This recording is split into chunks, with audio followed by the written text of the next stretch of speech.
I'm working there as an assistant professor. Okay, so I think let's start. This is this kind of things you'll come across in phonetics and phonology usually most of the times. These are called phonetic symbols. Okay, don't be afraid of them. Okay, don't be afraid of them. ये जो phonetic symbols हैं, they are not very difficult, or apparently, or when you look at them for the first time, they you get the impression that they are a strange kind of language. लेकिन ये कोई strange language नहीं है. ये English के जैसे आपने alphabet पहली दफा पढ़े और you started studying alphabet. In the for those who don't know alphabet, English alphabet, they will be difficult for them. आप किसी देहाती को या किसी अनपढ़ को दिखाएं कि ये अल्फाबेट है, ए बी सी डी है, तो उसके लिए मुश्किल होंगे. But they will not be difficult once you have studied them. Same is the case with this kind of language. Why are they necessary? Why do we learn these alphabets?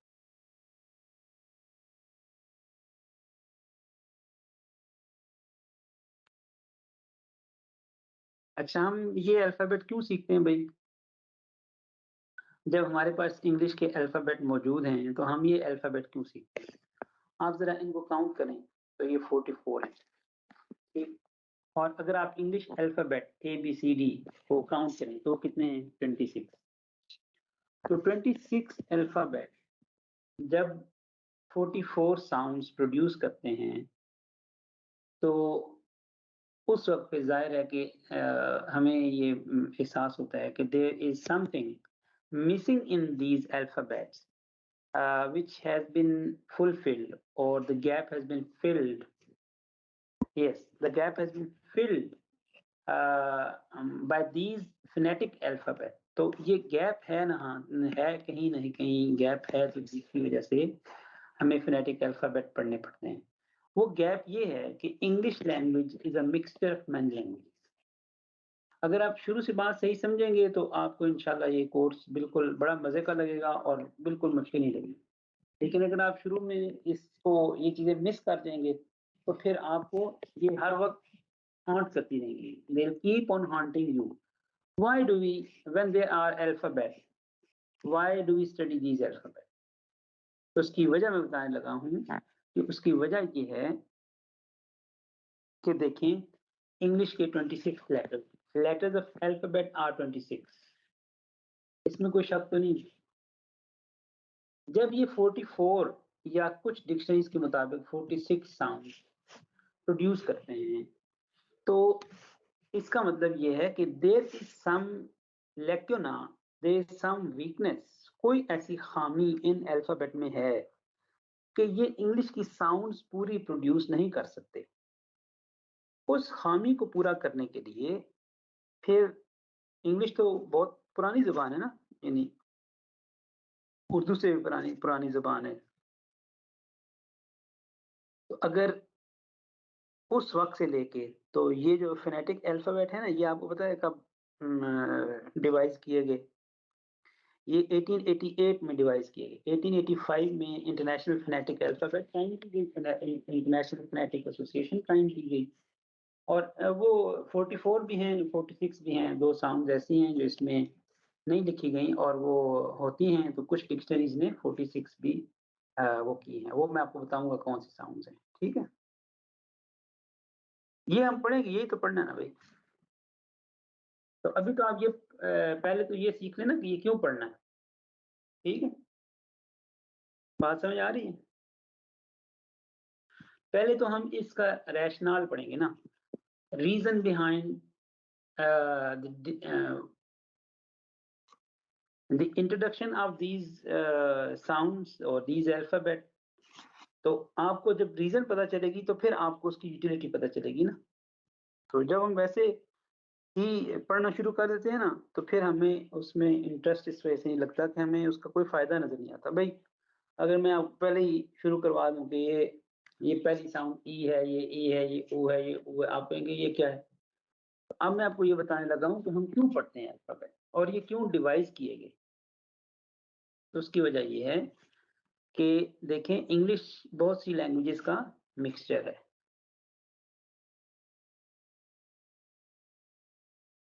अच्छा, ये आप लोग ना अपने जो एलएमएस है ना, हाँ, आप अपना जो एलएमएस है ना उसको इस तरह करें कि उस पे पहले लॉगिन करें अपने एलएमएस पे, जो यूनिवर्सिटी का एलएमएस है। वहाँ से आपको जो एक लिंक नज़र आएगा वर्कशॉप का, उस लिंक पे क्लिक करके तो फिर टीम्स जॉइन करें।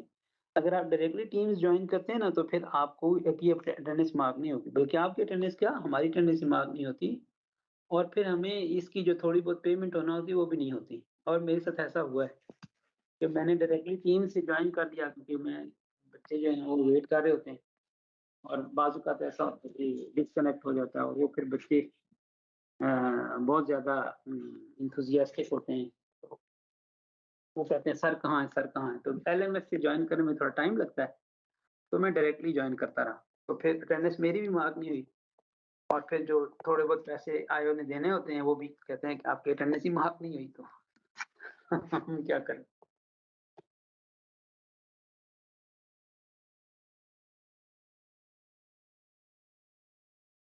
तो इसलिए आप लोग डायरेक्टली टीम्स ज्वाइन ना किया करें, बल्कि अपनी एलएमएस के थ्रू टीम्स को ज्वाइन किया करें।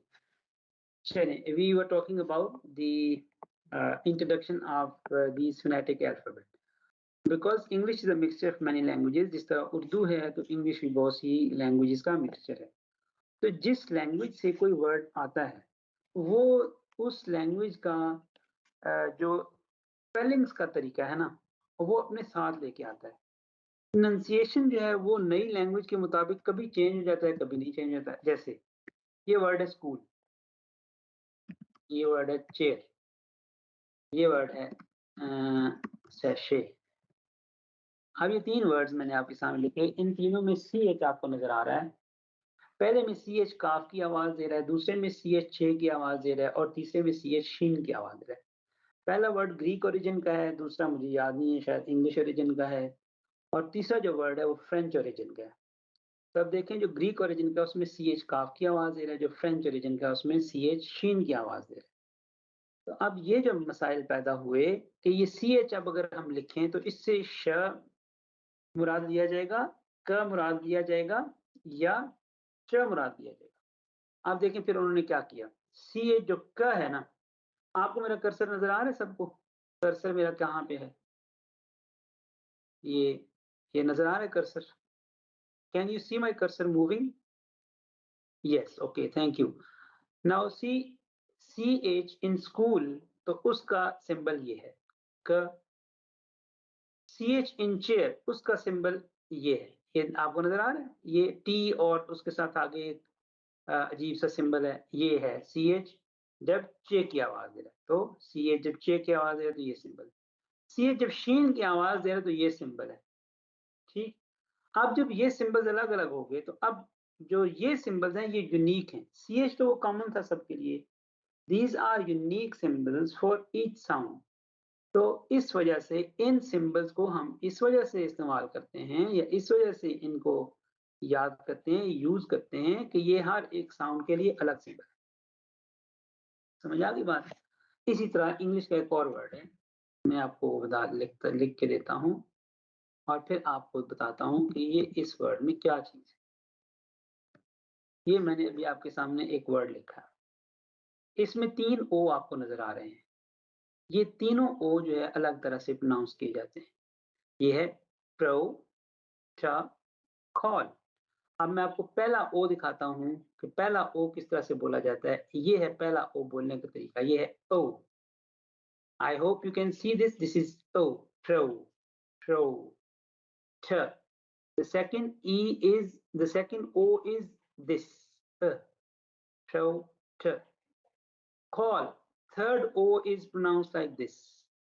Okay?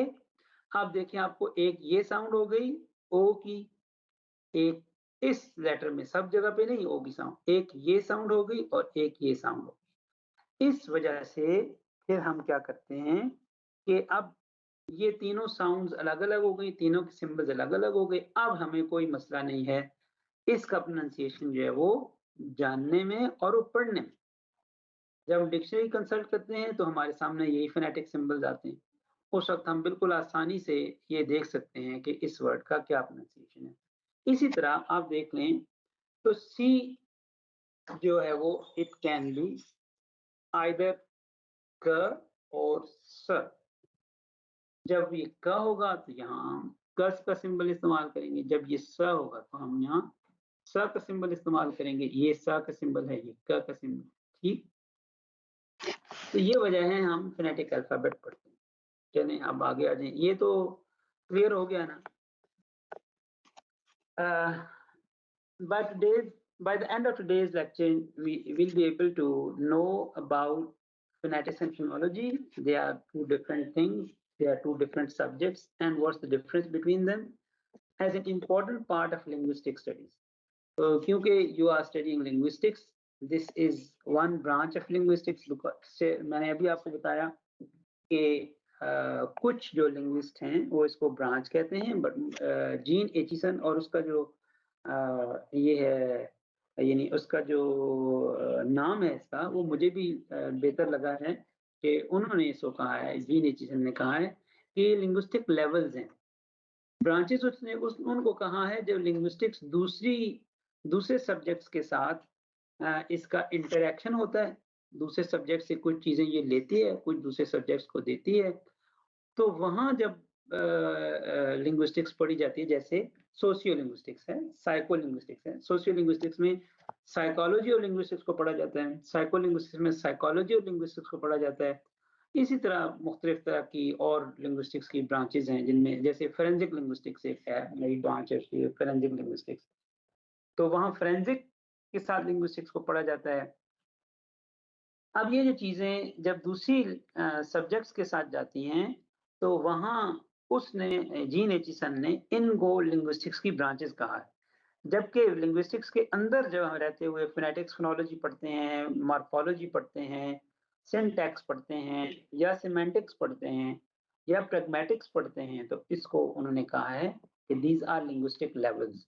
So I think this linguistic levels definition is better than calling these subjects separate subjects or calling them linguistic branches of linguistics. तो linguistic levels जो है ना वो बेहतर है। तो ये linguistic levels है। Phonetics and phonology deal with the sound system of a language. Compare and distinguish between phonetics and phonology as separate fields of linguistics. हम ये देखेंगे कि कैसे ये इकट्ठे हैं और कैसे अलग हैं। ये भी देखेंगे कि इनमें सिमिलैरिटीज भी तो है ना, इसीलिए हम इकट्ठा पढ़ते हैं फोनेटिक्स एंड फोनोलॉजी। तो इनमें सिमिलैरिटीज भी हैं और डिसिमिलैरिटीज भी हैं। How they are different, how they are similar. Understand and distinguish among phoneme, phone and allophone. Then by the end of the lesson we will discuss what is a phoneme, what are phone, what is allophones, have an idea about the branches of phonetics. Branches of phonetics क्या है, phonetics ही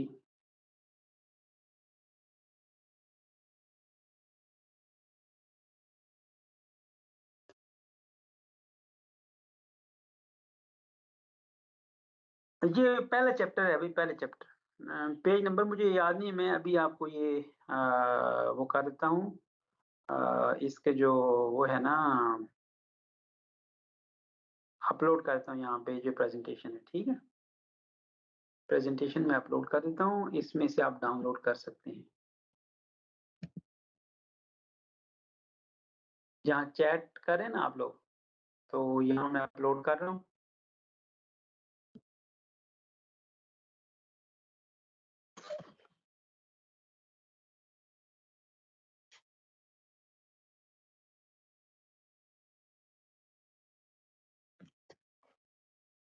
ये क्यों नहीं upload हो रहा भाई?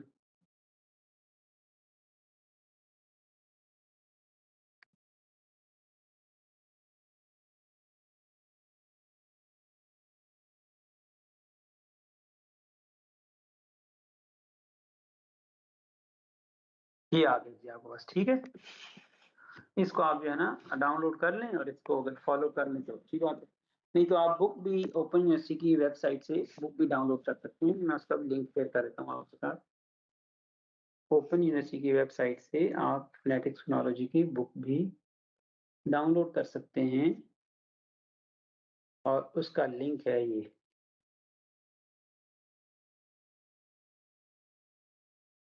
अब kindly आज के लेक्चर के बाद आप लोगों ने ये नहीं कहना कि हमारे पास बुक नहीं है या हमारे पास ये नहीं है, ठीक है।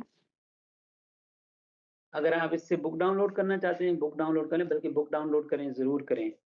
और ये जो लेक्चर के लिए आप ये वाला फॉलो कर लें जो अभी मैंने लेक्चर आपको शेयर किया, ठीक है। आगे चलें हम। उसके बाद हम देखेंगे कि फोनेटिक्स जो है ना, emergence of phonetics as modern field of study. अच्छा, एक और आपको बात बताऊं कि जो वो है ना क्लिनिकल लिंग्विस्टिक्स, एक क्लिनिकल लिंग्विस्टिक्स भी होती है जिसमें स्पीच थेरेपी की जाती है, उसको क्लिनिकल लिंग्विस्टिक्स कहा जाता है, ठीक। तो इस तरह अब लिंग्विस्टिक्स की जो स्टडी है वो बहुत ज़्यादा फार और वाइड और दूसरे सब्जेक्ट्स में और हर फील्ड ऑफ स्टडी में इन्वॉल्व है। And recognize and describe about the following topics of phonetics and phonology। तो हम जो आज टॉपिक्स कवर करने जा रहे हैं वो ये है। Why study phonetics and phonology? तो सबसे पहले जो सवाल हमने पहले अल्फाबेट के बारे में पढ़ा कि जो phonetic alphabet हैं, why do we study them when we already have 26 letters of the alphabet? So why should we study these phonetic alphabet? ये सवाल आता है ना ज़हन में। अब भाई ये स्टडी हम क्यों करें, हमें क्या तकलीफ है कि बैठे बिठाए हम अपने आप को मुसीबत में डाल लें और फोनेटिक्स एंड फोनोलॉजी स्टडी करना शुरू कर दें। Linguistics is a very basic in a very basic sense the study of human language. Linguistics को कहते हैं scientific study of human language, ठीक है। लिंग्विस्टिक्स क्या होती है? Scientific study of human language. अभी हम बताएंगे आपको कि साइंटिफिक कैसे है। It studies the nature and function of human language. इससे पहले, लिंग्विस्टिक्स से पहले, लोगों को ये पता नहीं था कि ये जो लैंग्वेज है उसका फंक्शन क्या है, उसकी नेचर क्या है। लोगों के दिमागों में अजीब अजीब तरह के ख्यालात थे। They used to think language as, for example 2000 years ago, people when they studied a language, they would just translate one language into another language and they would think that they have mastered a language। तो उनके यहाँ language study का मकसद ये था कि वो translation करते थे, बस, दैट्स इट। अगर वो एक किताब की ट्रांसलेशन कर लेते थे, वो कहते भाई हमें ये लैंग्वेज आती है। लेकिन as the world progressed and as a means of communication and transportation, they developed, language also developed, and the interaction between people and amongst different nations, it also developed. So the need for use of language and use of different languages and study of different languages, it also emerged।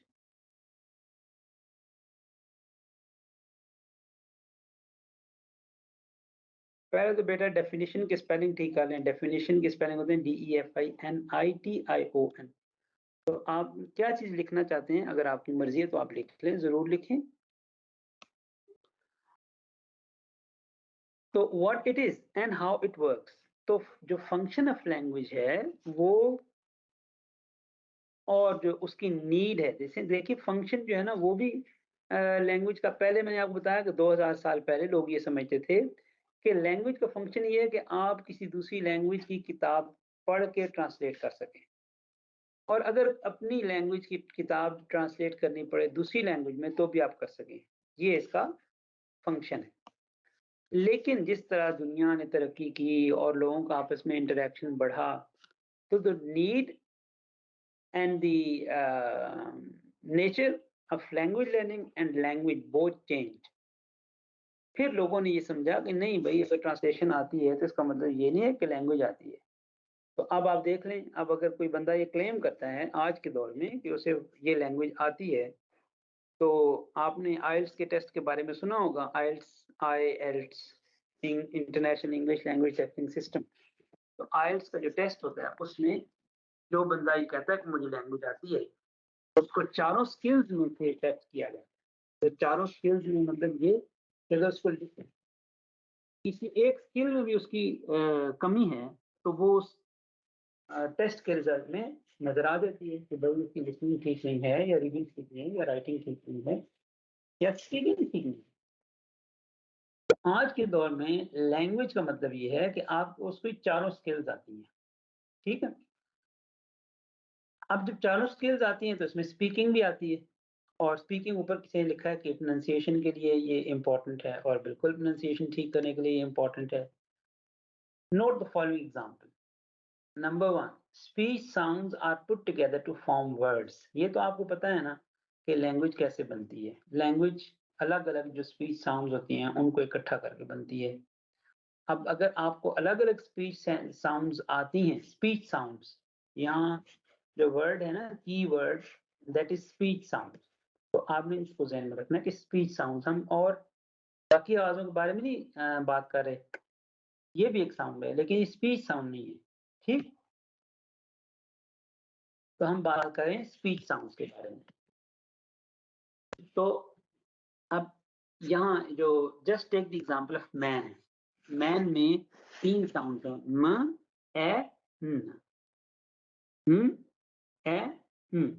तो ये तीन sound हैं which is a word made from three sound, m, a and n. Further, if you analyze another form of the word, plural form, it that is men. अब man जो है उसका plural बन जाता है men। तो men में भी तीन ही साउंड्स हैं लेकिन जो मिडिल साउंड है वो चेंज हो जाती है। That man and men. How many men were there? तो आपको समझ आ जाएगी। So was that a man who was standing by you when I saw you? तो आपको man की भी समझ आ रही है कि man एक है और men ज्यादा है। इसी तरह जो woman है वो सिंगुलर है, woman, and women is plural. Woman singular, women is plural. Three women were talking to one another. Three women. And I saw a woman this morning. अब यहाँ भी हमने सिर्फ प्रोनाउंसिएशन से उसको अलग किया क्योंकि वो लिखा हुआ तो आपके सामने नहीं आ रहा ना।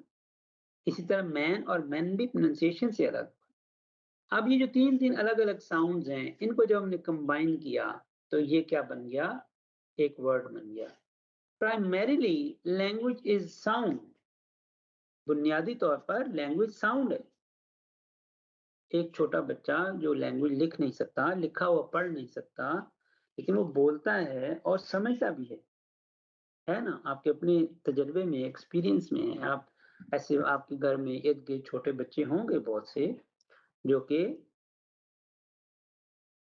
3, 4, 5 साल के बच्चे, 5 साल तक का बच्चा लिख नहीं सकता लेकिन बोल सकता है।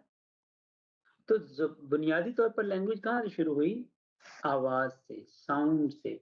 इसलिए सबसे इम्पोर्टेंट जो और सबसे पहली जो लैंग्वेज की वो है सीढ़ी कह लें या सबसे पहला जो स्टेप है वो कह लें, वो साउंड है। साउंड से लैंग्वेज शुरू होती है। यही वजह है कि जो लोग डेफ होते हैं, जिनके जो बहरे होते हैं, कान काम नहीं करते, वो डम भी होते हैं, वो गूंगे भी होते हैं।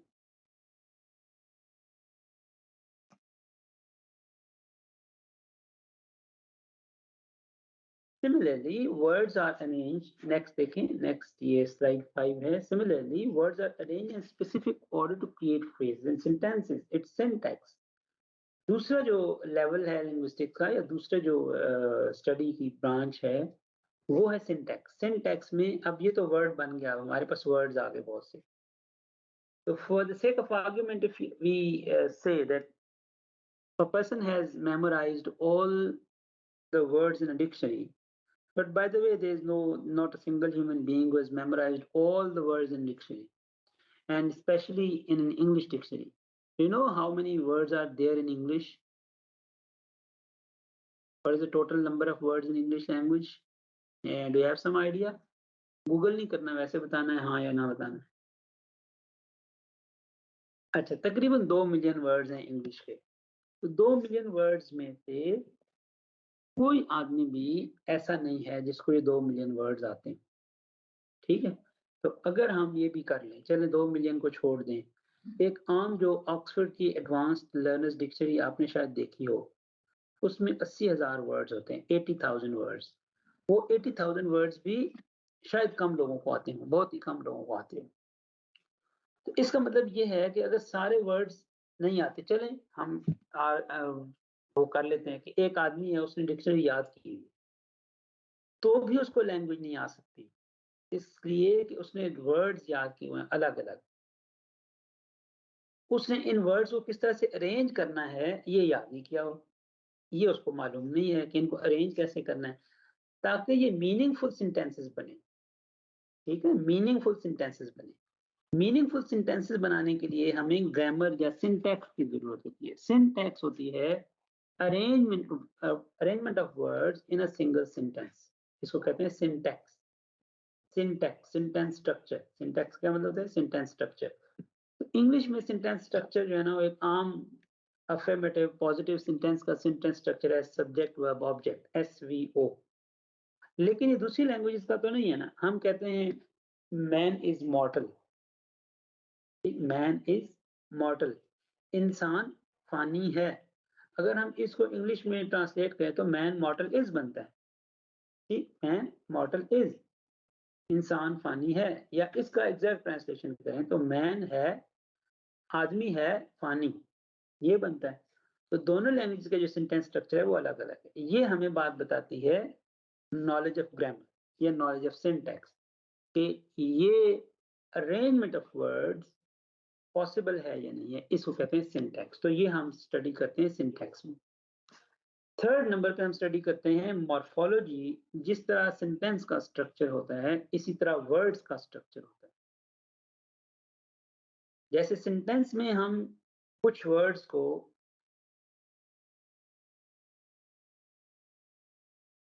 जैसे सेंटेंस में हम कुछ वर्ड्स को, ये भाई रीशेयर कर दें इनके लिए, मेरा ख्याल है लेट ज्वाइन किया है, तो इनको कोई ऊपर रीशेयर कर दे प्रेजेंटेशन है। तो जिस तरह हम सेंटेंस में वर्ड्स को एक खास अरेंजमेंट में लगा सकते हैं, बिल्कुल इसी तरह हम एक वर्ड में भी, थैंक यू फातिमा, इसी तरह हम एक उसमें भी आ, जो वर्ड लेवल है उस पे भी स्ट्रक्चर को एक खास अरेंजमेंट में ही देख सकते हैं। यानी अगर हम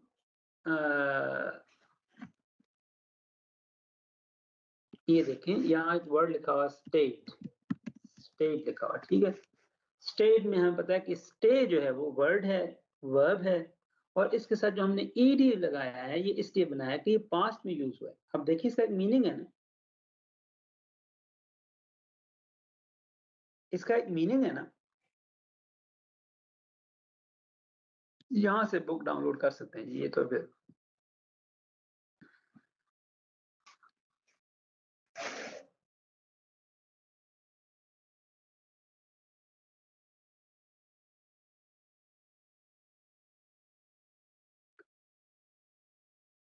तो ये जो वर्ड की स्टडी है इसको हम कहते हैं मॉर्फोलॉजी।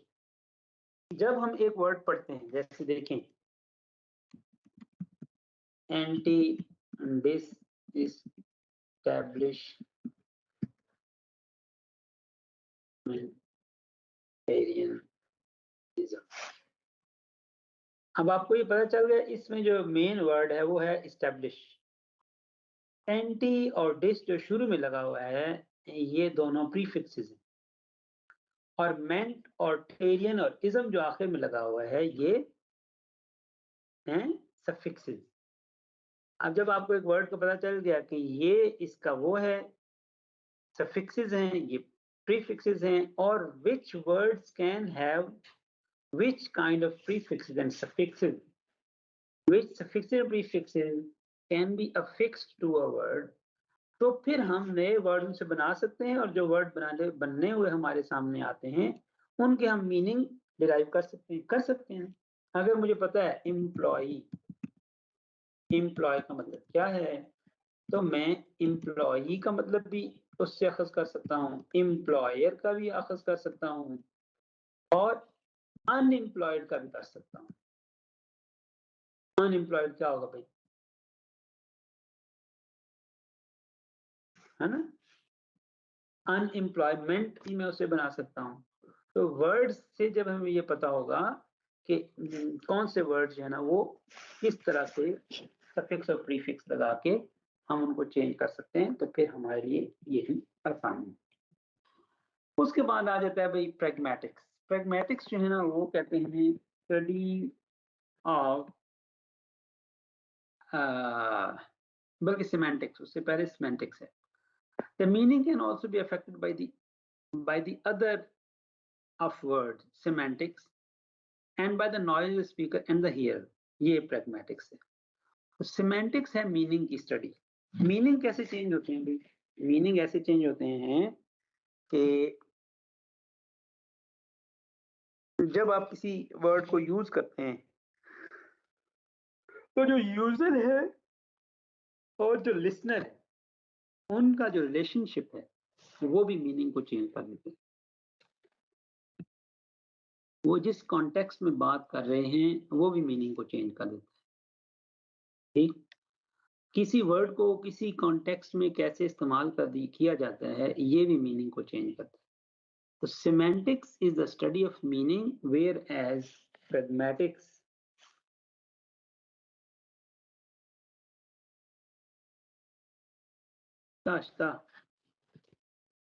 आवाज तो जो वो है ना, ये बताएं आवाज की निश्ता।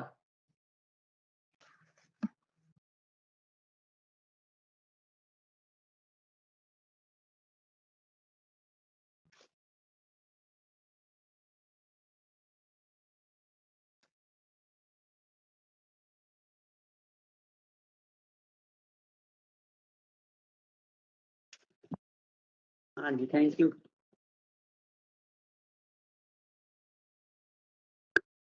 अच्छा, तो अब जो सिमेंटिक्स है वो भी स्टडी ऑफ मीनिंग है, लेकिन प्रैग्मेटिक्स जो है वो उसको इंटरप्रेट करने की भी स्टडी है, उसको यूज करने की भी स्टडी है। ये कि how words are used, how sentences are interpreted in a certain context, and how the relationship of hearer and speaker they affect the interpretation of language। ये समझ आ रही है आपको? चलिए यहाँ हम देखते हैं, ये यहाँ पे उसी बात को इन्होंने उसमें एक इलस्ट्रेशन में बयान कर दिया ताकि आपको आसानी हो समझने में। देखिए ऊपर लेवल्स लिखे हुए, linguistic levels, basic linguistic study. Levels में साउंड हम पढ़ते हैं सबसे पहले, और साउंड हम पढ़ते हैं फोनेटिक्स एंड फोनोलॉजी के subject. The study of sound is, or the scientific study of sound is phonetics and phonology. Then the scientific study of word and word structure is morphology. Then the scientific study of sentence structure is syntax. Then cross sentences, this is discourse। discourse कहते हैं, जी मैं कर देता हूँ।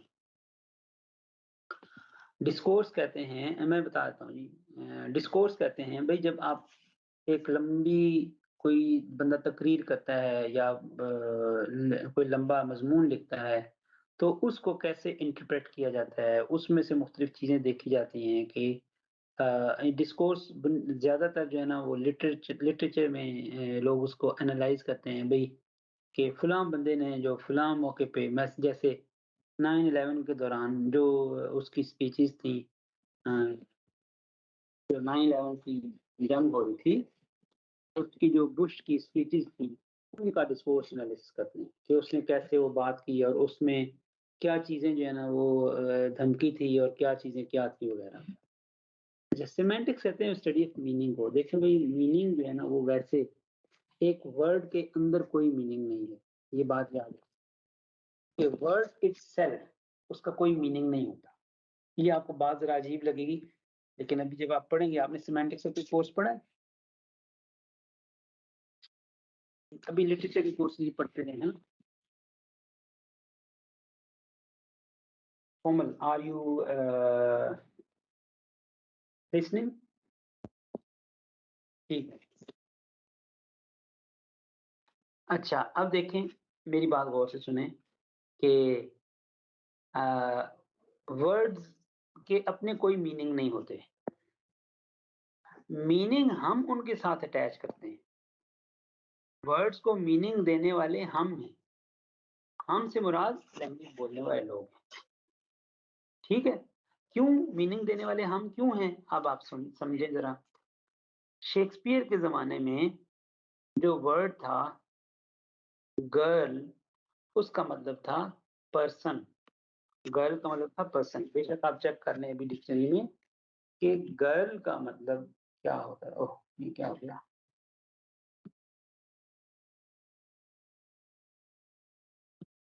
ये जो word है ना गर्ल, ये in Shakespeare time it used to mean person. और जो नाइस होता था शेक्सपियर के टाइम पे, इसका मतलब था फूल, ठीक है। अब आप देखें, अगर इन वर्ड के अपने कोई मतलब होते तो ये फिर अब चेंज क्यों हो जाते थे। अब गर्ल का मतलब वही होता है जो गर्ल कॉमन सेंस में आजकल मतलब है, और नाइस का मतलब वही है जो कॉमन सेंस में आजकल मतलब है इसका। तो ये मतलब जब चेंज हुए तो इसका मतलब क्या है कि इनके अपने कोई मीनिंग तो नहीं थे, हमने जो मीनिंग कल इनके साथ अटैच किए वो मीनिंग इनके साथ कल अटैच हो गए। आज हमने मीनिंग अटैच नए कर दिए तो वो नए अटैच हो गए। कल हम कोई और मीनिंग इसके साथ अटैच करेंगे तो वो अटैच हो जाएगा। इसका मतलब ये है कि वर्ड्स को मीनिंग देने वाला हमारा दिमाग है। तो ये दिमाग ने कहाँ से सीखा है इसको मीनिंग देना। दिमाग ने सीखा है अपने बड़ों से, उससे, किताबों से, अपने माहौल से, इर्द गिर्द से सीखा। जब नाइस कहते हैं लोग खुश होते हैं तो हमें पता चल जाता है कि इसका मतलब क्या है। नाइस कहते हैं, पढ़ते हैं, लिखते हैं, अपने बड़ों से सीखते हैं, ये मीनिंग हमारे दिमाग ने सेव कर लिया है कि इसका मीनिंग ये है, ठीक है। सिमेंटिक्स में हम ये पढ़ते हैं, ठीक। अच्छा, उसके बाद आ गया प्रैग्मेटिक्स। प्रैग्मेटिक्स जो है ना वो है यूज कैसे होती है लैंग्वेज, लैंग्वेज को इंटरप्रेट कैसे किया जाता है, लैंग्वेज में कॉन्टेक्स्ट कितना इंपॉर्टेंट होता है। कॉन्टेक्स्ट मीनिंग को रिवर्स कर देता है, तो इसलिए मीनिंग और प्रैग्मेटिक्स ये आपस में बहुत इनका रिलेशनशिप है। देखें मीनिंग रिवर्स कैसे होता है। अब आप तो मेरे पास यानी फेस टू फेस स्टूडेंट्स नहीं है मेरे ना, लेकिन मिसाल के तौर पर आप लोग जो है वो कोई पेपर देते हैं और आप अपने टीचर से पूछते हैं, रिजल्ट आने से पहले पूछते हैं कि सर हमारा पेपर कैसा था। तो वो स्टूडेंट पूछता है जिसके नंबर जो है वो बेचारे के 100 में से 40 है, मेरी तरह कोई नालायक सा है, तो वो पूछता है कि मेरे 100 में से, वो पूछता है कि अभी रिजल्ट नहीं आया। वो अपने सर से पूछता है, टीचर से पूछता है, अपनी मैडम से पूछता है कि मेरा पेपर सर कैसा था, या मैम मेरा पेपर कैसा था। तो उसकी मैम को पता है, सर को पता है कि इसके तो 100 में से 40 नंबर है, मुश्किल से पास हुआ है। तो कहते हैं your paper is very good, it was very good. अब एक वो पूछता है जिसके 100 में से 90 नंबर हैं, उसको भी टीचर कहते हैं कि your paper was very good, it was very good. अब ये वेरी गुड तो वही है, लेकिन क्या इस वेरी गुड ने मीनिंग रिवर्स नहीं कर दिए कॉन्टेक्स्ट ने इसके। और जो लिसनर और स्पीकर का जो रिलेशनशिप है और जिस कॉन्टेक्स्ट में वो वेरी गुड यूज कर रहे हैं, इसने इसके मीनिंग को बिल्कुल रिवर्स कर दिया। एक आयरॉनिकल है, एक एप्रिशिएशन वाला है।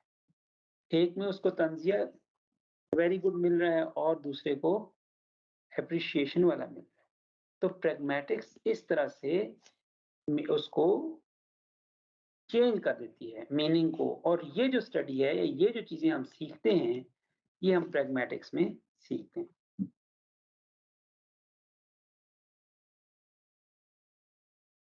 ये तो शॉर्ट इंट्रोडक्शन इसलिए था लिंग्विस्टिक्स में, लिंग्विस्टिक्स का शॉर्ट इंट्रोडक्शन इसलिए था कि आपको ये पता चले कि फोनेटिक्स एंड फोनोलॉजी लिंग्विस्टिक्स में किस जगह पे आती है। ये भी असल में कंटेक्चुअलाइज करना था। जैसे प्रैग्मेटिक्स में हम चीज़ों को कंटेक्चुअलाइज करते हैं, उनको एक कॉन्टेक्स्ट में रखते हैं, we place them in a context in order to understand them in a better way, In the same way, this introduction to linguistics, this overall introduction to linguistics, it was in order to give the context, to provide you with the context, so that you understand, or we understand, where phonetics and phonology fits into this study of linguistics. ठीक है, ये contextualise करना मकसद ये था, इसको एक बाकायदा सियाको सबाक देने का मकसद ये था कि हमें ये पता चले कि फोनेटिक्स एंड फोनोलॉजी जो है वो किस जगह पे आती है, लिंग्विस्टिक्स में इसका क्या मकाम है, किस जगह पे आती है। तो अब हम फिर हमारा क्योंकि मेन जो मकसद है वो फोनेटिक्स एंड फोनोलॉजी है, इसलिए हम दोबारा वापस इसी पे आते हैं कि फोनेटिक्स एंड फोनोलॉजी जो वो क्या होती है।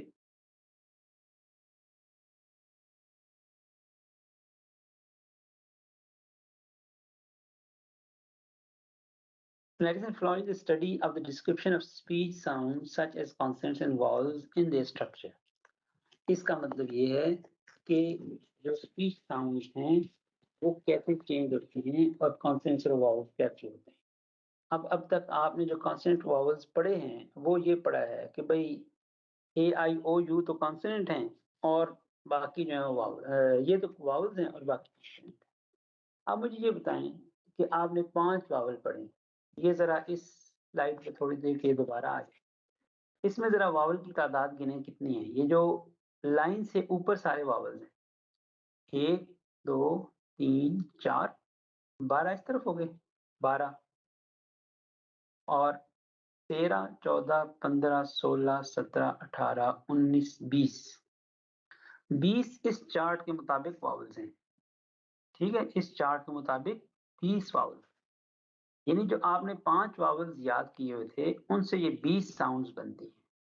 और मैंने आपको भी बताया कि 2 और साउंड्स भी हैं जो कि इनमें ऐड नहीं की गई, लेकिन वो भी मौजूद हैं। कुछ जो डिक्शनरीज होती हैं उनमें वो 2 और साउंड्स भी ऐड होती हैं। चलें अगर उसको भी मिला लें तो 20 या 22 वावल्स हैं। 5 वावल से 20 या 22 वावल साउंड्स प्रोड्यूस होती हैं। अब ये कैसे होती हैं, यही हमने पढ़ना है। ठीक, इस जो सब्जेक्ट का मकसद है वो यही है। जो वावल्स और कॉन्सोनेंट्स का हम जो इस सब्जेक्ट की डेफिनेशन में इस सब्जेक्ट के कॉन्टेक्स्ट में जो डेफिनेशन करेंगे, we'll define it, or these two entities, these two concepts, ideas, consonants and vowels, हम इनको उस तरह नहीं करेंगे कि 5 वावल्स हैं बाकी कॉन्सोनेंट्स हैं। हम इनको इस तरह करेंगे कि वावल्स वो साउंड्स हैं, अब जरा गौर से सुनें, कि कॉन्सोनेंट्स वो साउंड्स हैं, कॉन्सोनेंट्स वो साउंड्स हैं जब हम इनको बोलते हैं तो हमारे आर्टिकुलेटर्स, वो बॉडी पार्ट्स जिनसे साउंड्स प्रोड्यूस होती है, जैसे जब मैं आपसे बोल रहा हूं तो मेरी tongue, lips, teeth, oral cavity, nasal cavity, windpipe और लैरिंक्स, ये सारे इस्तेमाल हो रहे हैं, या वॉइस बॉक्स, ये सारे इस्तेमाल हो रहे हैं। और लंग्स भी इस्तेमाल हो रहे हैं। लंग्स से जो हवा आती है, फेफड़ों से जो हवा चलती है और वो हमारे आर्टिकुलेटर से टकरा के बाहर निकलती है, तो इससे आवाजें पैदा होती है ना, स्पीच साउंड इससे पैदा होती है। तो अब कॉन्सोनेंट वो साउंड्स हैं जो हमारे आर्टिकुलेटर्स आपस में टकरा के पैदा करते हैं, जैसे थ, ब, छ, ज, ख, ग, छ, ज। ये वो साउंड्स हैं जो हमारे आर्टिकुलेटर्स जब टकराएंगे तो पैदा होंगे, इनको हम कहते हैं कॉन्सोनेंट्स। अब ये इसकी फोनेटिक डेफिनेशन है।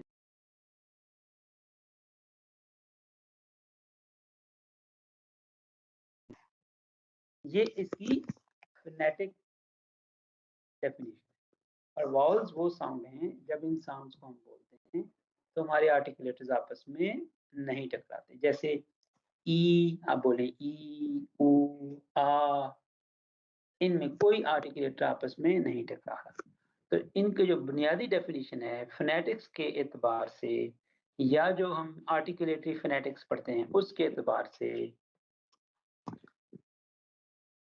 वो आप याद रखें।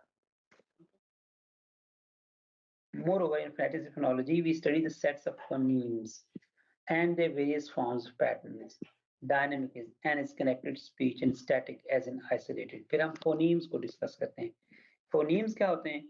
एक जो सिंगल स्पीच साउंड होती है उसको हम फोनीम कहते हैं। जैसे मैंने अभी आपको एग्जांपल्स शुरू में दी थी, CH चेयर में च की आवाज आता है, स्कूल में क की आवाज आता है, और सैशे में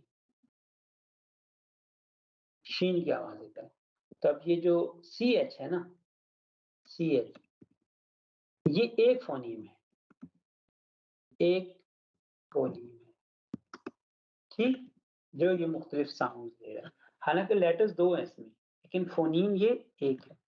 तो जो सिंगल साउंड होती है लैंग्वेज की उसको कहते हैं phoneme. Expertise in phonetic technology, among other things, enable researchers to describe spoken languages which are not yet documented, thus proving very important for language documentation and language description. So phonetic technology is also helpful in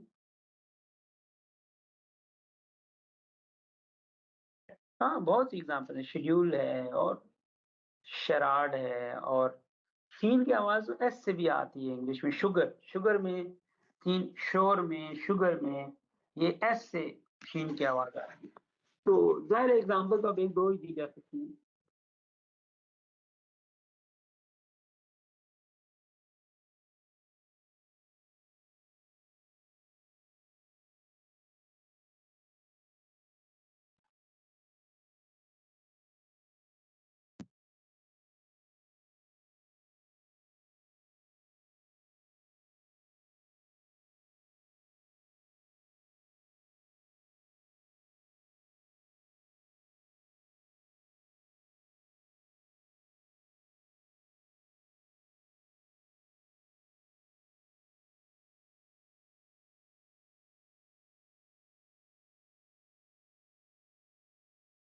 तो उन language की जो documentation technology उसमें भी help होती है।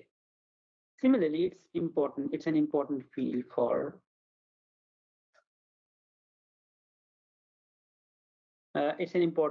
for typological studies and for cross-linguistic comparison and generalization in terms of sound systems, languages.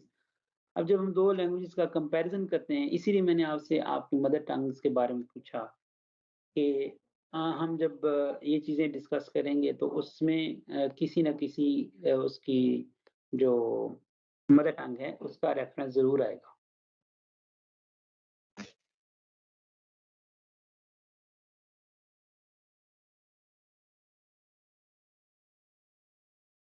जी, आपको आवाज़ आ रही है आप लोगों को? आप आगे आ जाएँ तो आपको एक टेबल सा नज़र आ रहा है। Okay, thank you. Thank you.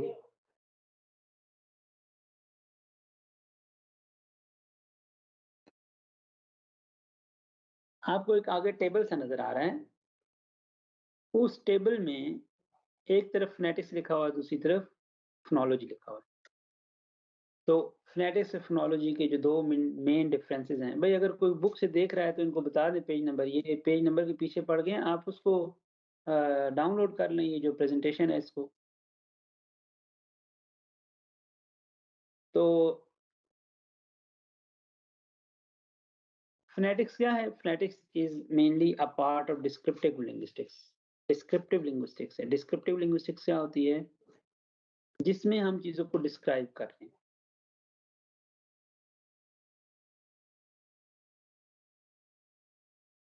जिससे हम चीज़ों को डिस्क्राइब करते हैं। डिस्क्राइब का मतलब क्या है कि जैसी वो है हम वैसी बयान करते हैं। जैसे क्योंकि जो मॉडर्न स्टडी है लिंग्विस्टिक्स की उसमें ये बात नहीं है कि आप लोगों को ये बताएं कि आपने इस तरह बोलना है, बल्कि उसमें ये है कि ज़्यादा लोग जिस तरह बोलते हैं तो वो डिक्शनरी उसको रिकॉर्ड कर लेती है कि ज़्यादा लोग इस तरह बोलते हैं।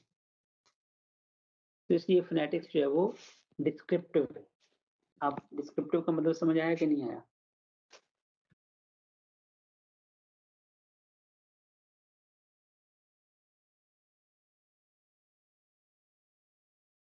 हुँ?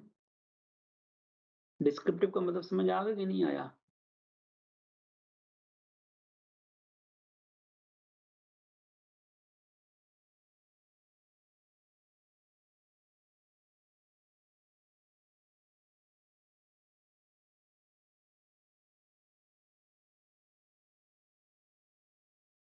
Okay, good. फ़ोनोलॉजी जो है वो दूसरी तरफ वो है थियोरेटिकल थियोरेटिकल लिंग्विस्टिक्स। ये थियोरेटिकल लिंग्विस्टिक्स का सब्जेक्ट है। हम थियरी बेस्ड चीज़ें पढ़ते हैं इसमें कि अब भी हम जो अब इस वक़्त भी हम जब पढ़ते हैं इंग्लिश फ़ोनोलॉजी तो हम यानी हमने तो वही पढ़ी है जो कि आरपी में पढ़ाई जाती है, यानी RP stands for received pronunciation. जो ब्रिटिश जो है ना इंग्लिश पढ़ते हैं, तो फ़ोनोलॉजी में हम वही चीज़ें पढ़ते हैं, थियोरेटिकल नेचर की चीज़ें पढ़ते हैं। जो फ़ोनेटिक्स है वो है it mainly studies production, transmission and reception of human speech sounds. Phonetics में हम ये पढ़ते हैं कि ह्यूमन स्पीच साउंड्स प्रोड्यूस किस तरह होती है, जैसे मैंने अभी आपको बताया कि वावल्स किस तरह प्रोड्यूस होते हैं और कॉन्सोनेंट किस तरह प्रोड्यूस होते हैं। वो ट्रांसमिट किस तरह होते हैं, यानी जब मैं बोल रहा हूँ तो ये आवाज़ आप तक क्यों पहुँच रही है? तो इसमें आवाज़ की पिच, मेरे वोकल कॉर्ड्स, इन सारी चीज़ों का अमल दखल है। ये जो transmission of human speech sounds from speaker to listener है, ये या इसकी जो साउंड अकूस्टिक्स हैं, इनको कहते हैं साउंड अकूस्टिक्स। जो लोग फिज़िक्स पढ़ते हैं वो इससे ज़्यादा अच्छी तरह समझ सकते हैं और उसको पढ़ा सकते हैं, पढ़ सकते हैं। लेकिन ट्रांसमिट तो हो रही है नहीं, मेरी साउंड आपके कानों तक पहुँच रही है, तो कैसे पहुँच रही है? और तीसरी जो फ़ोनेटिक्स की ब्रांच है, वो है reception of human speech sounds, यानी जब मैं बोल रहा हूँ तो आपके कानों में किस तरह से वो आवाज़ आपके लिए मीनिंगफुल बन रही है। क्योंकि कई आवाज़ें ऐसी होती हैं, कई आवाज़ें क्या आप किसी और ज़बान को सुनना शुरू कर दें, तो आपको वो समझ नहीं आएगी। हालाँकि वो भी ऐसी स्पीच साउंड से ही बन रही होती है, लेकिन वो हम सुन रहे होते हैं, लेकिन हमें समझ नहीं आ रही हो। तो ऑडिटरी जो है ना वो रिलेटेड है हियरिंग से। फोनोलॉजी में हम क्या पढ़ते हैं, it mainly studies how different patterns of sounds are formed in different languages. कि जब हम कोई एक लैंग्वेज पढ़ते हैं तो उसमें किस तरह से हम मुख्तलिफ साउंड्स को कंबाइन करते हैं और उनके कॉम्बिनेशन से कैसी साउंड पैदा होती है। जैसे अब इंग्लिश जो है ना वो उसने तो बहुत तरक्की कर ली है। तरक्की से मुराद ये है कि अब over a passage of time जो English language it has become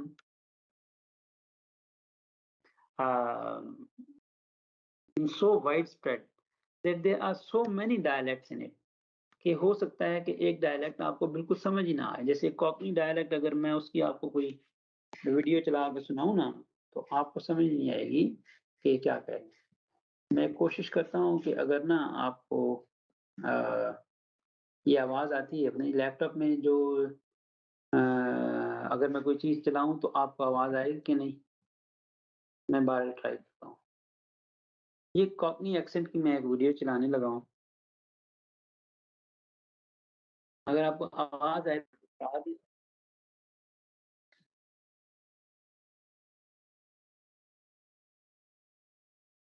आपको आवाज़ आ रही है?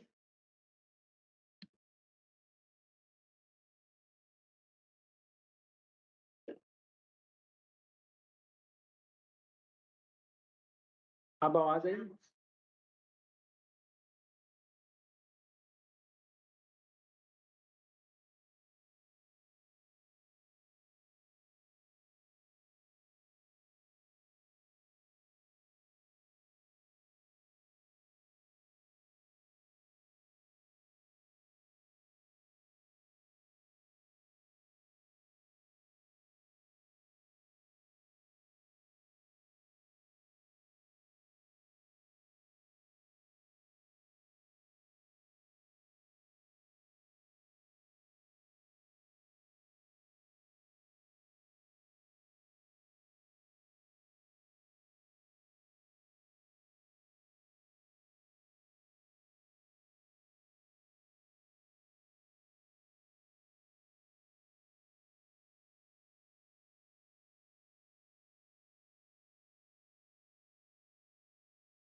अच्छा, आपको आवाज़ नहीं आई? किसी को भी आवाज़ नहीं आई? ये ना आप इस लिंक को चेक कर लें, फिर आप मुझे बताएँ कि आपको ये एक्सेंट समझ आया या नहीं आया, ठीक है? नहीं, अब तो मेरी आवाज़ आई ना, पहले मैं वीडियो चला रहा था, उसकी आवाज़ आपको नहीं आई ना, ठीक है? इसलिए मैंने ये लिंक शेयर किया है, ये ये कॉकनी एक्सेंट का एक छोटा-सा नमूना है, ठीक? जब आप वो करेंगे ना क्लास ओवर हो जाएगी, तो ये लिंक अभी अपने पास सेव कर लें, जब आप क्लास ओवर हो जाएगी, तो आप इसको थोड़ा-सा सुनें कि क्या था, ठीक? तो ये जिस जिस तरह डिफरेंट लैंग्वेज या डिफरेंट एक ही लैंग्वेज के डिफरेंट एक्सेंट्स होते हैं, तो phonology deals with that.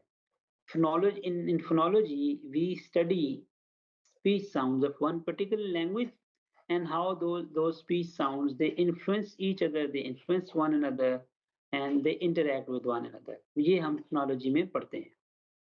Phonetics में हम पढ़ते हैं focuses on general human speech sounds and it does not normally center on a particular language. Phonetics में हम जनरल स्पीच साउंड्स पढ़ते हैं, प्रोडक्शन ऑफ स्पीच साउंड्स पढ़ते हैं, ट्रांसमिशन ऑफ स्पीच साउंड्स पढ़ते हैं and reception of speech sounds पढ़ते हैं, लेकिन किसी एक लैंग्वेज के रेफरेंस से नहीं होता।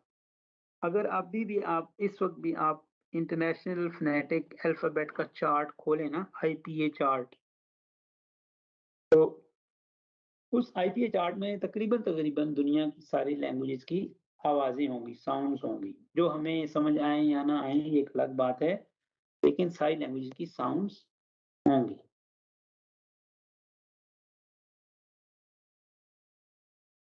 हाँ, ये भी इंग्लिश है, देख लें। इसीलिए मैंने आपको कहा ना कि अ, इंग्लिश इतनी वाइड स्प्रेड लैंग्वेज है। This is the accent of a, Londoner, the working class, the London's working class. जो कॉकनी एक्सेंट है, ये लंदन की वर्किंग क्लास का एक्सेंट है। और लंडनर जो है ना, वो आप देख लें, हम जो जिस तरह हम लैंग्वेज पढ़ते हैं, जिस तरह हम सुनते समझते हैं, तो ये हमें इसलिए समझ नहीं आती कि हमारे जो कान है ना, they are not used to it, इस वजह से।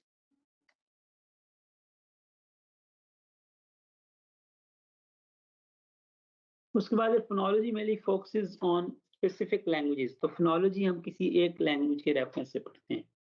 अगर हम उर्दू की साउंड्स पढ़ना शुरू कर दें तो ये उर्दू फोनोलॉजी होगी, अगर इंग्लिश की पढ़ें तो इंग्लिश फोनोलॉजी होगी। आप में से जिन लोगों ने कुरान पाक तजवीद के साथ पढ़ा हुआ है, तो उन्होंने जो तजवीद पढ़ी है वो अरेबिक फोनोलॉजी है। तजवीद पढ़ी है ना आप लोगों ने?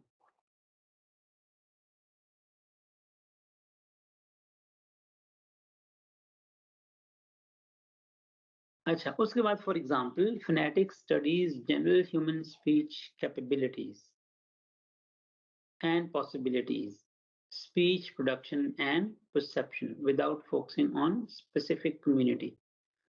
फोनेटिक्स जो है ना, वो जनरल नेचर की होती है। जनरल नेचर का मतलब ये है, एक तो ह्यूमन स्पीच साउंड्स कैसे प्रोड्यूस होती हैं, ह्यूमन स्पीच साउंड्स में पिच क्या होती है, लो पिच हो तो आवाज कैसी है होती है, हाई पिच्ड हो तो आवाज कैसी होती है, सॉफ्टनेस क्या होती है, सोनोरिटी क्या होती है, आवाज में सोनरस कैसे बनती है, आप अपनी आवाज़ को बेहतर कैसे बना सकते हैं? तो वो चीज़ें हम पढ़ते हैं। इसलिए जो कि ये सारी प्रोडक्शन ऑफ स्पीच साउंड है, जो लोग ये होते हैं ना अदाकार वगैरह जो होते हैं, इन्होंने फोनेटिशियंस और फोनोलॉजिस्ट्स इन्होंने हायर किए होते हैं। जैसे वो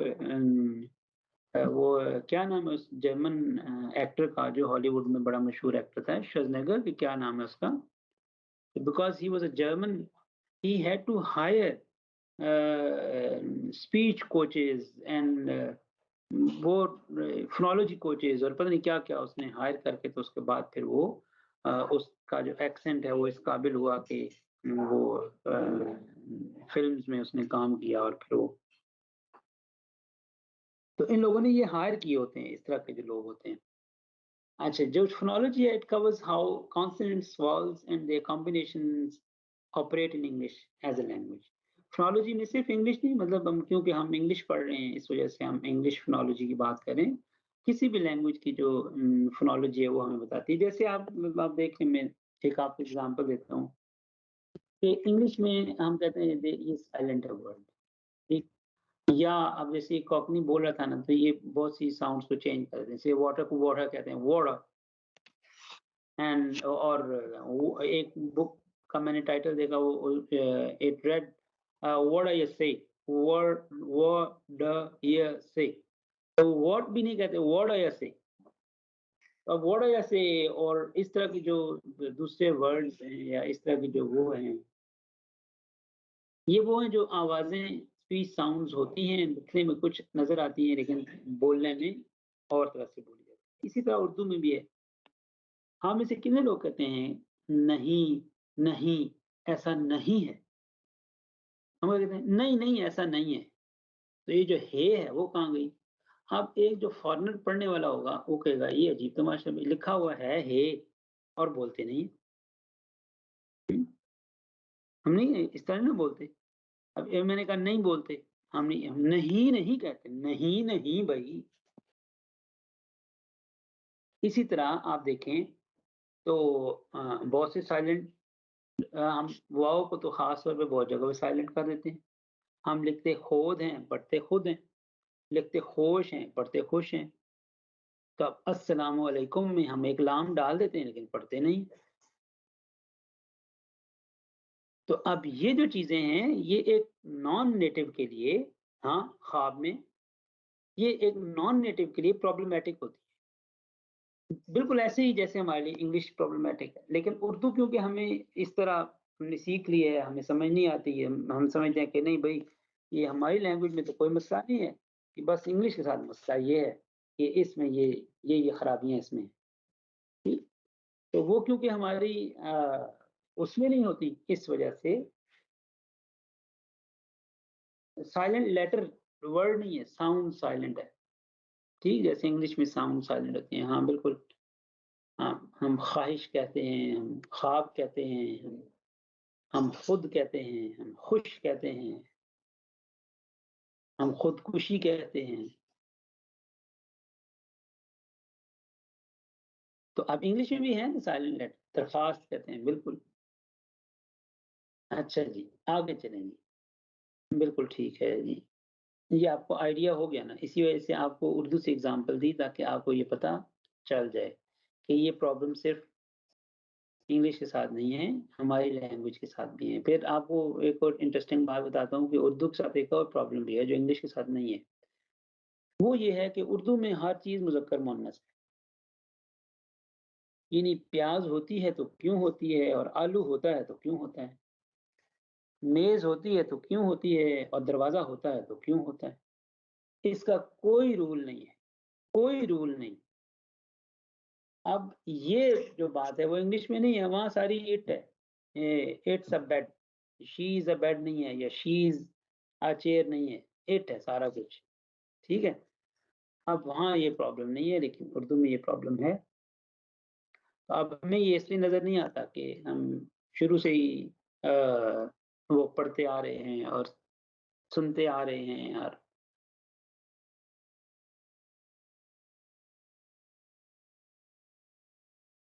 चलें जी आगे देखें।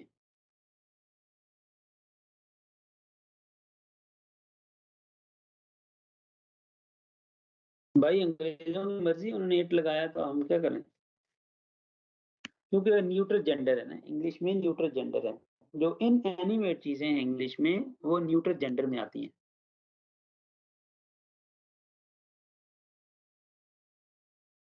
तो न्यूट्रल जेंडर के लिए उन्होंने एक अलग प्रोनाउन जो है ना वो बना लिया है, वो इट है।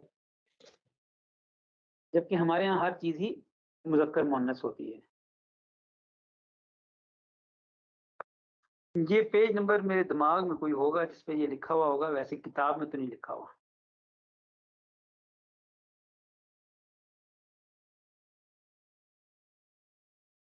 अच्छा जी, आगे देखिए।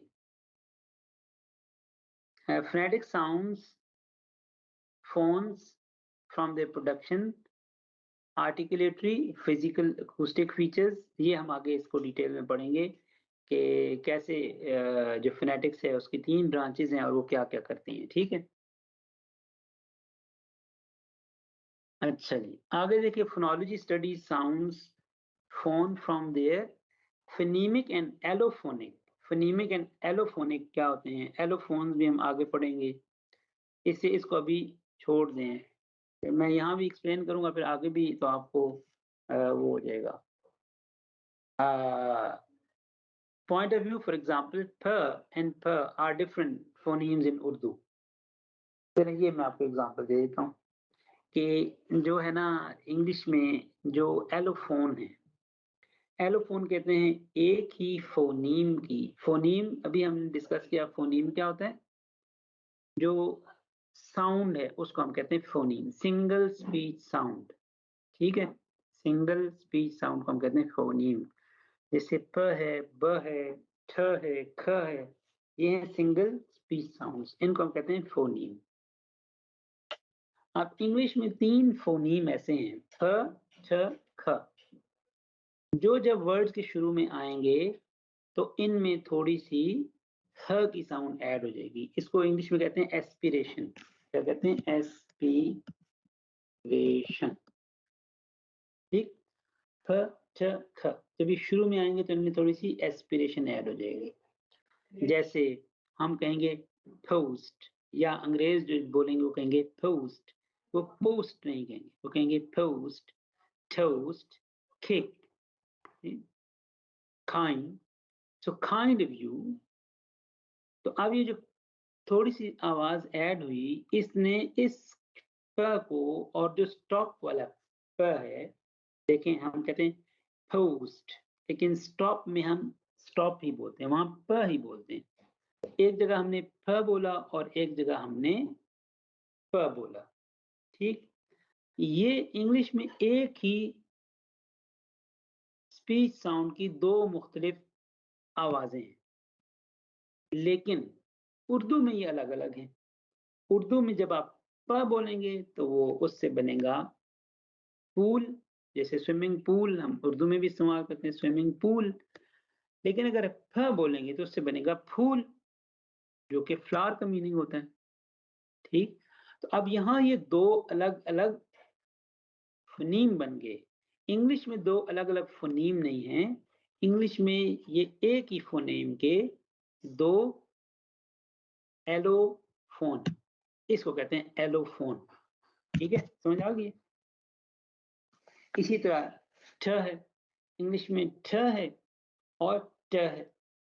जब हम कहेंगे टेस्ट, टेस्ट, पहले वाला ठ बोला जाएगा, आखिरी वाला ट बोला जाएगा। पहले वाले में ह ऐड होगा, आखिरी वाले में नहीं होगा। लेकिन उर्दू में जब हम कहेंगे टक्कर और ठोकर, तो टक्कर में टे है और ठोकर में ठे है। तो ठे अलग फोनीम है और टे अलग। इसी तरह काफ और खे है, क और ख, ये भी इंग्लिश में दोनों अलग हैं।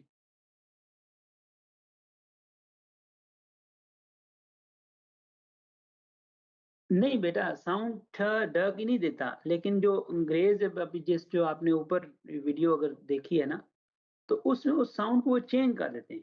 मैंने भी आपको है ना, वो कहते हैं कि व्हाट नहीं कहते, व्हाट डू यू से की बजाय क्या कहते हैं, वर्ड ये से, वर्ड ये से। अब वो जो ट था वो अगले ड की वजह से वो गायब हो गया, उसकी आवाज खत्म हो गई, और वो जो ड था वो गालिब आ गया। जो आवाज ज्यादा भारी है वो दूसरी आवाज पे गालिब आ गई। उसकी वजह, उसमें मुख्तलिफ वजूहात होती हैं,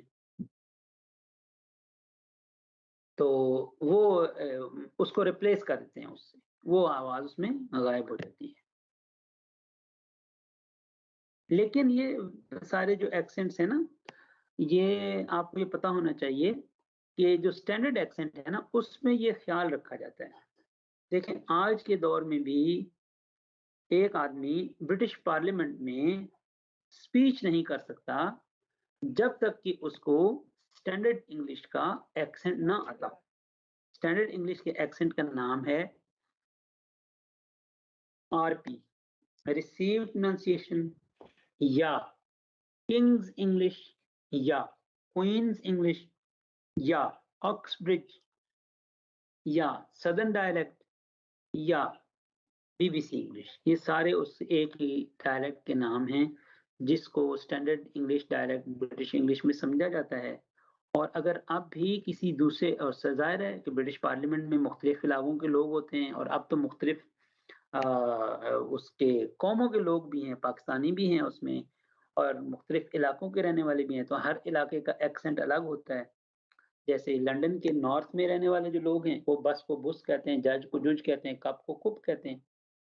लेकिन जब वो ब्रिटिश पार्लियामेंट में वो बोलेगा, खिताब करेगा, तो वो उस वक्त तक नहीं कर सकता जब तक कि उसको वो वाला एक्सेंट नहीं आता होगा। ठीक है?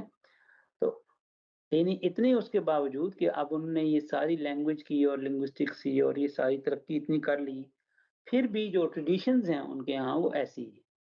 ठीक है? तो इसलिए वहाँ ट को ड से रिप्लेस नहीं किया जाता, बल्कि कुछ लोकल डायलेक्ट्स हैं उनमें किया जाता है। जैसे कॉकनी, अभी हमने आपको बताया कि कॉकनी में वो ये भी कर देते हैं, कॉकनी वाले ह सारे ड्रॉप कर देते हैं, ह नहीं बोल सकते, ए को आए बोलते हैं।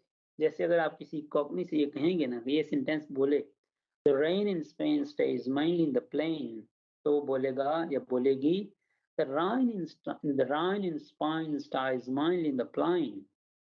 तो सारे वर्ड ही चेंज कर दिए। ठीक, चलें आगे चलें। phonetic study is a basis for further phonological analysis। Phonetics में हम मजीद फोनोलॉजिकल एनालिसिस कर सकते हैं, यानी फोनेटिक्स में जब वो करते हैं, रिसर्चेस करते हैं, तो उसमें जो एनालिसिस हैं वो आगे बढ़ते जाते हैं और एनालिसिस हम करते हैं। Phonology is based for further works in field like morphology, syntax, discourse and orthography. अभी किसी ने ऑर्थोग्राफी का ऊपर जिक्र किया। ऑर्थोग्राफी का मतलब ये होता है किस तरह लिखा जाता है कुछ, वर्ड्स कैसे लिखा जाता है, यानी हम इंग्लिश में पी बड़ा कैसे लिखेंगे, छोटा कैसे लिखेंगे, कहाँ बड़ा लिखेंगे, कहाँ छोटा लिखेंगे। तो ये ऑर्थोग्राफी के वो होते हैं, रूल्स होते हैं। तो इसमें फिर हम फोनोलॉजी में, मॉर्फोलॉजी में रिसर्च करते हैं, सिंटैक्स में करते हैं, डिस्कोर्स के बारे में करते हैं, ऑर्थोग्राफी के बारे में करते हैं। फोनेटिक स्टडीज ह्यूमन साउंड्स इन कंक्रीट फॉर्म। फोनेटिक्स हमें बताती है ये साउंड है और इसको ऐसे प्रोड्यूस किया जा सकता है, so that you exactly know which sound can be produced following which method। जब मैंने फोनोलॉजी नहीं पढ़ी थी, और आपको एक इंटरेस्टिंग बात बताऊं कि when I studied phonology around 22 years ago, मैं 22 साल पहले यूनिवर्सिटी में फोनोलॉजी पढ़ी थी, तो इंग्लिश फोनोलॉजी पढ़ने के बाद मुझे जो है ना वो ये पता चला कि जो कुरान पाक है उसको, उसमें कौन सी साउंड सही कैसे प्रोड्यूस करनी है। तो क्योंकि स्पीच साउंड या स्टडी ऑफ साउंड्स, तो उसका प्रिंसिपल वो भी वही है, बल्कि ये तो पुराना है। इससे जो तजवीद का नॉलेज है ये पुराना है इस फोनेटिक्स एंड फोनोलॉजी से। तो वो जो the way we study something, कोई भी लैंग्वेज हम पढ़ते हैं तो उस लैंग्वेज का तरीक़ाकार हम जो है वो दूसरी लैंग्वेज में अप्लाई कर सकते हैं। तो मैंने भी ये वाला जो तरीका अप्लाई किया उसमें। बाद में फिर मैंने जाके कहीं तजवीद पढ़ी हो, तो 8-10 साल बाद उसके, यानी फोनेटिक्स फोनोलॉजी पढ़ने के बाद। It focuses on the physics of sound. इसमें साउंड की जो फिजिकल कैरेक्टरिस्टिक्स हैं वो भी पढ़ी जाती है। फोनेटिक्स में फिजिकल कैरेक्टरिस्टिक्स, साउंड की फिजिकल कैरेक्टरिस्टिक्स, ये आप पता है ना, ये ह्यूमन जो ईयर है, ह्यूमन ईयर, ये 20 से 20,000 हर्ट्ज तक की जो आवाज है ये सुन सकता है। इससे कम और इससे ऊंची आवाज ये नहीं सुन सकता, पता है आपको। इसीलिए एक एक विसल होती है, इसको कहते हैं साइलेंट विसल। और वो साइलेंट विसल सिर्फ जो डॉग है, जो ट्रेंड होता है इसके लिए, वो सुन सकता है। वो साइलेंट विसल बजेगी तो वो डॉग को सुनाई देगी, लेकिन जो चोर डाकू होंगे उनको सुनाई नहीं देगी। तो वो फिर इस तरह जो है ना उसको, उस डॉग को बुलाया जाता है, ताकि ऐसे तो सीटी बजाए तो चोर डाकू भी वो हो जाएंगे, अलर्ट हो जाएँगे। क्यों वो साइलेंट व्हिसल होती है? क्योंकि उसकी आवाज़, उसकी जो फ्रीक्वेंसी है वो 20,000 से ज़्यादा है, इस वजह से वो तो हमारी जो स्पीच साउंड्स यहाँ का जो सिस्टम है परसेप्शन का वो इतना ही है। तो ये जो फिज़िक्स ऑफ साउंड है या फिज़िकल क्वालिटीज़ ऑफ साउंड हैं, ये फ़ोनेटिक्स में स्टडी करते हैं, उसको कहते हैं अकूस्टिक फ़ोनेटिक्स। ये इसका आगे आएगा ज़िक्र। It may focus on theories like speech production and perception. Speech produce किस तरह होती है और perceive किस तरह की जाती है, लेकिन phonology operates on abstract forms of human speech. Sounds, patterns कैसे हैं, interpretations कैसी हैं, ये abstract है, वो concrete है, ये abstract है। इसमें अभी आपने ऊपर पूछा, इसको ट को ड क्यों पढ़ देते हैं, भी पढ़ देते हैं, जो यूज़ करने वाले हैं वो पढ़ देते हैं, वो और बहुत सी चीज़ें चेंज कर देते हैं। ठीक?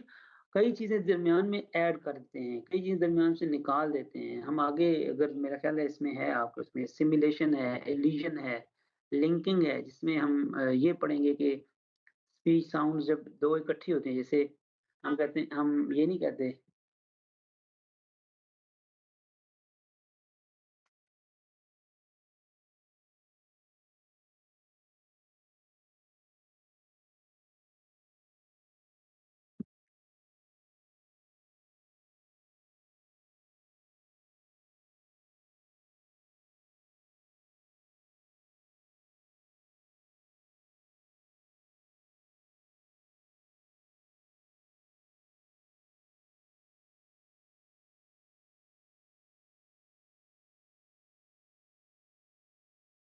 तो हम जो है ना वो ये नहीं करते कि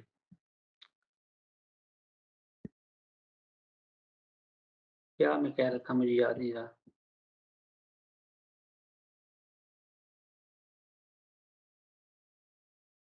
बहरहाल फ़ोनोलॉजी में हम क्या करते हैं कि स्पीच साउंड्स को और कैसे जो स्पीच साउंड्स हैं वो एक-दूसरे को इन्फ्लुएंस करती हैं, नेबरिंग स्पीच साउंड्स कैसे एक-दूसरे को इन्फ्लुएंस करती हैं, किस तरह स्पीच साउंड्स चेंज हो जाती हैं जब हम उनको रैपिडली बोलते हैं। It focuses on psychology of sound. Psychology of sound क्या होती है कि साउंड्स की जो मेंटल रिप्रेजेंटेशन है वो क्या है? अब मेंटल रिप्रेजेंटेशन वो होती है जो कि अ, हम एक साउंड जब सुनते हैं तो उस हर एक साउंड जो है ना उसका हमारे दिमाग में भी एक ये समझ लें कि उसकी एक अम, हम्म, उसकी रिप्रेजेंटेशन होती है। रिप्रेजेंटेशन का मतलब ये कि हम एक स्पीच साउंड सुनेंगे तो हमें ये पता चलेगा कि ये फलां वाली स्पीच साउंड है। ठीक? जैसे मैं आपको एक मिसाल देता हूँ कि आपने इंग्लिश ट और उर्दू ट ये दोनों ही सुने हैं, पढ़े हैं। ठीक?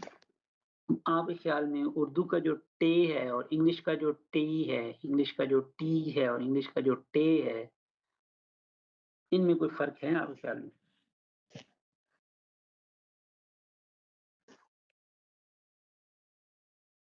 है? क्या फ़र्क है? ये ना मुझे बताएँ कि एक है टा और एक है टे, ये नहीं, ये आ और ए वाला फ़र्क नहीं। ट की जो साउंड है, अगर मैं इंग्लिश का भी ट बोलता हूँ, उर्दू का भी ट बोलता हूँ। मैं अब उर्दू का बोलूँ ट और इंग्लिश का बोलूँ ट, तो इनमें कोई फ़र्क है? नहीं। ये है साइकोलॉजी ऑफ साउंड।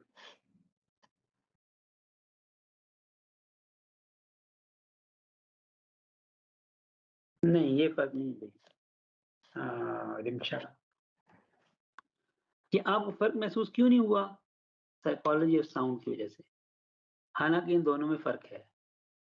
अब मैं जब आपको फ़र्क बताऊँगा, फिर आपको समझ आ जाएगा कि वाक़ई ये फ़र्क है। आप उर्दू टे बोलें सब और फिर महसूस करने की कोशिश करें कि आपकी जो ज़ुबान है, वो कहाँ जाके कैसे लगी है। फिर मैं आपको बताऊँगा वो कहाँ जाके कैसे लगी है। अब उर्दू टे आपने बोला, तो आपको अगर पता चला कि आपकी ज़ुबान तालू से जाके लगी, तालू जो मुँह होता है ना, मुँह उसकी छत को कहते हैं, ऊपर जो उसका ऊपर वाला हिस्सा है तालू। उसकी छत पे जाके लगी लेकिन उल्टी होके लगी। ठीक, टे बोलते वक्त हमारी जो जबान है वो उल्टी होके तालू की छत के साथ लगती है, तालू के साथ लगती है, मुंह की छत के साथ लगती है। जबकि जबकि English, yes very good, rolled tongue के साथ बोली जाती है, रोल्ड टंग के साथ। उर्दू ट is spoken with a rolled tongue, whereas English t is spoken with straight tongue। अब जहां आपने वो टे बोला उसी जगह जबान को रखें और इंग्लिश लेकिन सीधा रखें और इंग्लिश का टी बोलें, तो आपको अपनी आवाज में भी फर्क पता चल जाएगा और अपनी उसमें भी, दोनों फर्क आपको महसूस हो जाएंगे। ये है साइकोलॉजी ऑफ साउंड। आपके जहन में इस साउंड की साइकोलॉजी ये थी, आपके जहन में ये था कि ये सेम है, but they are not same. यही ड के साथ मामला है। ठीक है,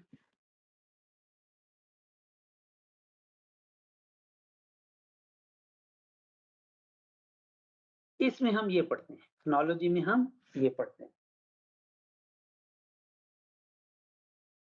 अच्छा, इसमें हम फिर ये पढ़ते हैं कि कैसे मुख्तलिफ साउंड्स आपस में इकट्ठी होती हैं, किस तरह वर्ड्स जो हैं वो इकट्ठे होके तो साउंड्स बनाते हैं। जब इकट्ठे होते हैं तो उनमें क्या तब्दीलियां वाक़ई होती हैं, वगैरह वगैरह।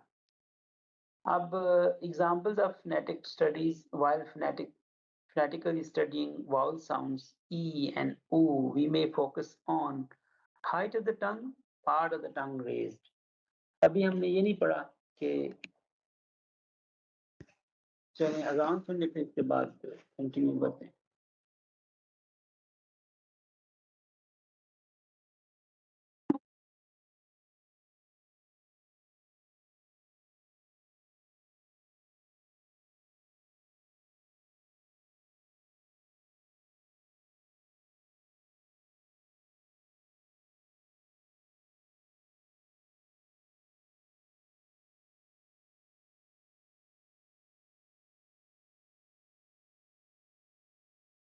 जब हम एक वावल साउंड बोलते हैं,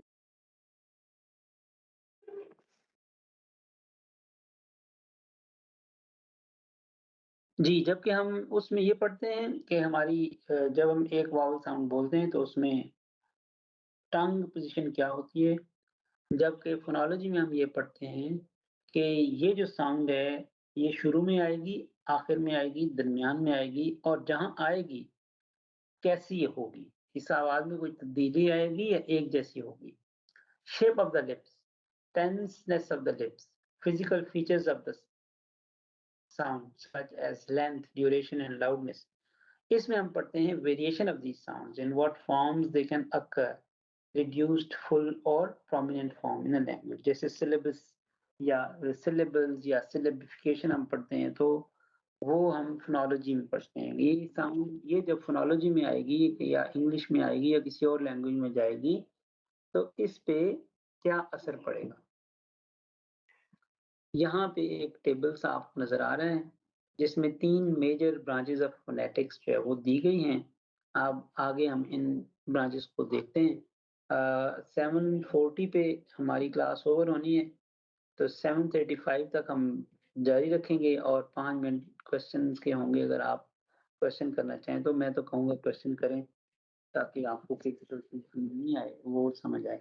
आर्टिकुलेटरी फोनेटिक्स जो है ना वो उसमें हम ये पढ़ते हैं कि स्पीच साउंड्स प्रोड्यूस कैसे होती हैं। जैसे मैंने अभी आपको बताया कि ट ऐसे प्रोड्यूस होता है कि आपकी जो टंग है वो स्ट्रेट तालू के साथ लगती है और ट प्रोड्यूस होता है। ठीक, हमने ये पढ़ा कि ट जब शुरू में आता है तो कैसे इसको बोला जाता है, दरमियान में आएगा तो कैसे बोला जाएगा, आखिर में आएगा तो कैसे बोला जाएगा। ये आर्टिकुलेटरी फोनेटिक्स है। आर्टिकुलेशन का मतलब है स्पीच साउंड्स की प्रोडक्शन। ठीक, इसमें फिर हम मजीद आगे चीजें पढ़ेंगे, वो हम डिस्कस करेंगे कि आगे क्या पढ़ना है। यहाँ आपको एक मुंह की शक्ल नजर आ रही है, ये आर्टिकुलेटरी फोनेटिक्स है जिसमें ये आर्टिकुलेटर्स दिए हुए हैं।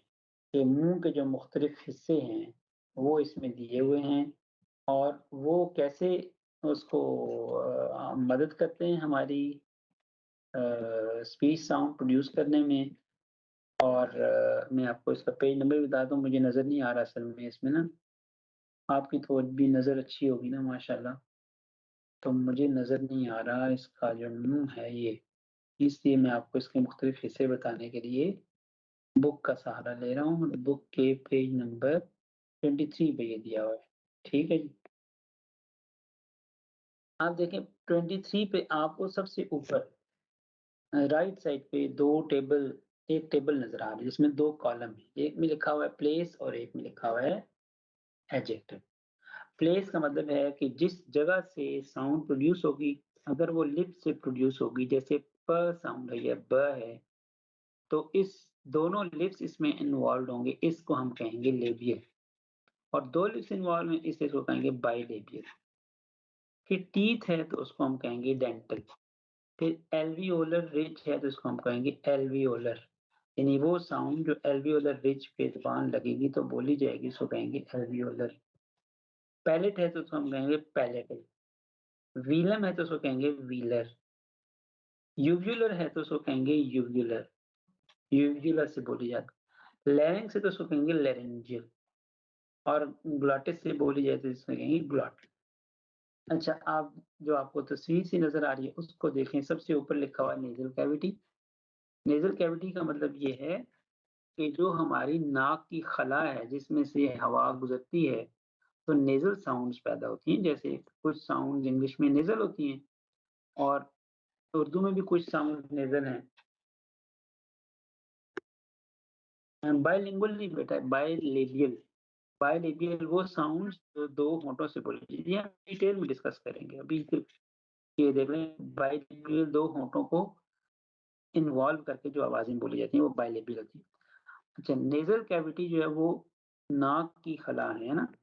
तो कुछ लोगों की आवाज़ ही ऐसी हो जाती हैं कि जो होती ही नेज़ल हैं, यानी वो ओरल आवाज़ बोल ही नहीं सकते, तो वो सारी क्या होती हैं? नेज़ल। इसी तरह आप देखें यहाँ पे एक पैलेट दिया हुआ है, पैलेट तालु कहते हैं, एक एल्वियोलर रिज है जो दाँतों के थोड़ा-सा पीछे है, फिर टीथ है, फिर लिप्स हैं।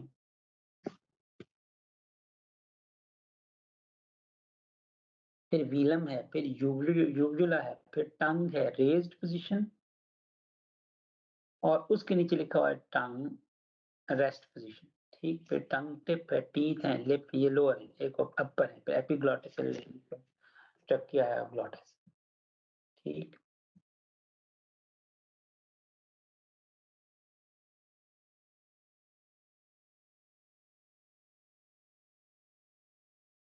अब आज हम इतना ही रखते हैं और कोई क्वेश्चन है तो आप पूछ लें। फिर इंशाल्लाह कल जो है वो कल आप लोग इस तरह कोशिश करें कि जिन लोगों के हाँ, टाइम हो जाता है मगरिब का उससे पहले ना, क्लास से पहले, तो कोशिश करें कि क्लास से पहले ही मगरिब पढ़ लें। तो जिनका टाइम नहीं होता उनकी तो मजबूरी है ज़ाहिर है,